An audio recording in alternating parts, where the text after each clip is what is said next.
If you're an action cinematographer, you need to know how to shoot this without anybody getting hurt. We're going to show you how. I'm Richard Claybaugh, and this is the Kinetic Image.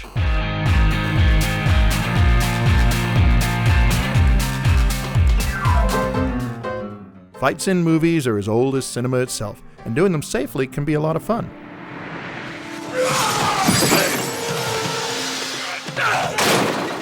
I've spent my career shooting action and got to work with some of the best stunt people in the business, and I can tell you, the most basic part of doing any on-screen fight is knowing how to sell a punch.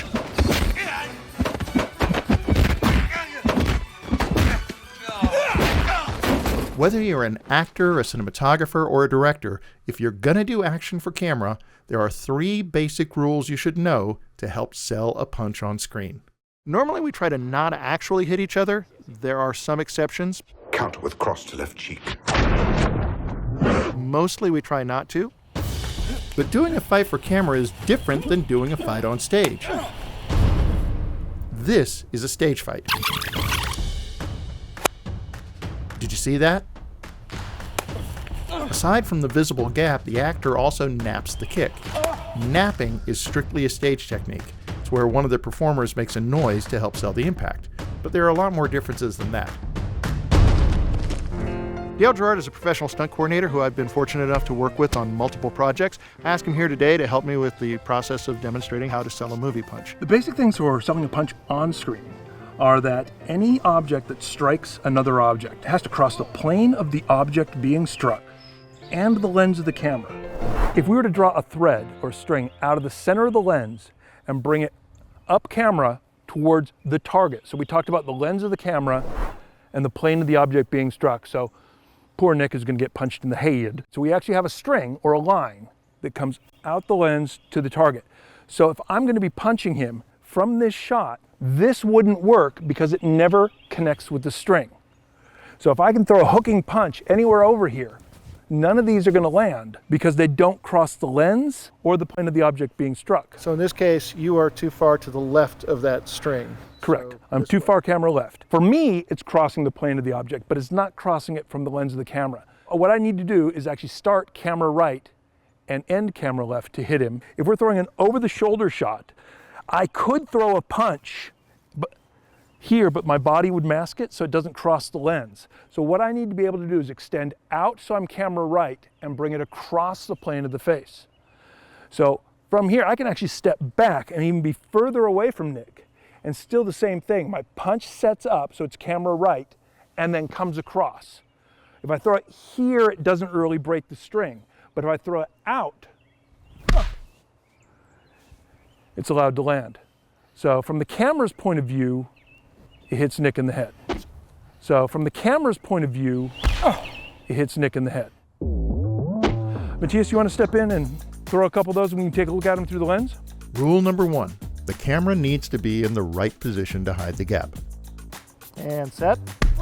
Just like a magician hiding how a trick is done.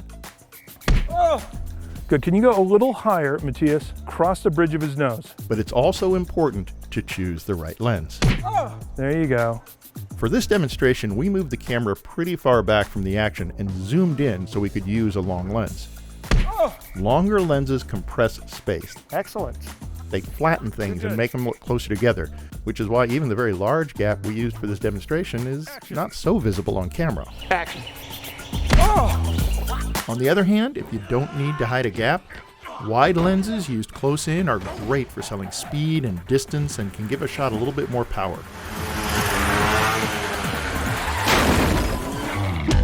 This is a long lens. Notice how the size of the fighter's hand doesn't really change that much over the course of the shot? That's because we're very far away and zoomed in on a longer lens.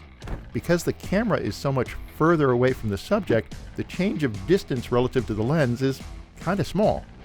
But look how much the same movement over the same distance is so much bigger when you're up close on a wide-angle lens. Wide lenses up close exaggerate distance, making them very good for selling speed and energy, but not good for hiding gaps.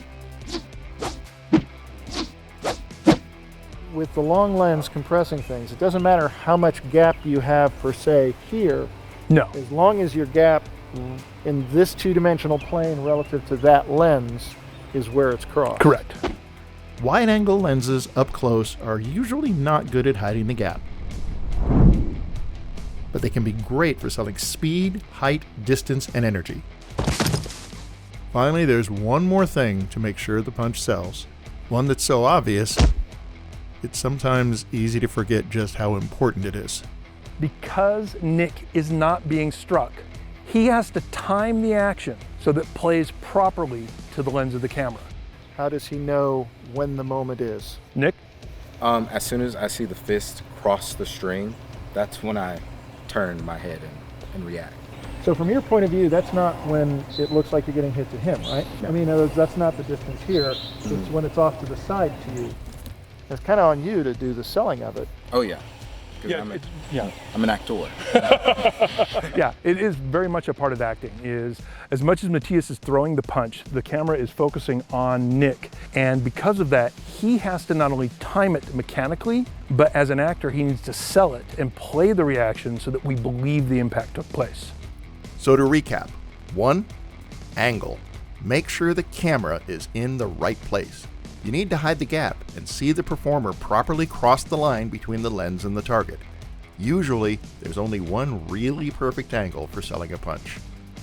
2, lens. Longer lenses make things look closer together, and that's helpful for hiding the gap when you're doing a non-contact punch. Number 3, timing. Be sure the performer being hit reacts at the right time and in the right way. They're the one that's really got to sell this punch. And finally, Dale had his own set of 3. That we crossed the thread. The thread has to be crossed in order for it to land. That Nick actually responds to when the thread is crossed. And that the camera is on. Camera running. Camera on and running. Good note. Good note. Be sure and check out some of our other videos and let us know in the comments any professional cinematography topics you'd like to see us cover.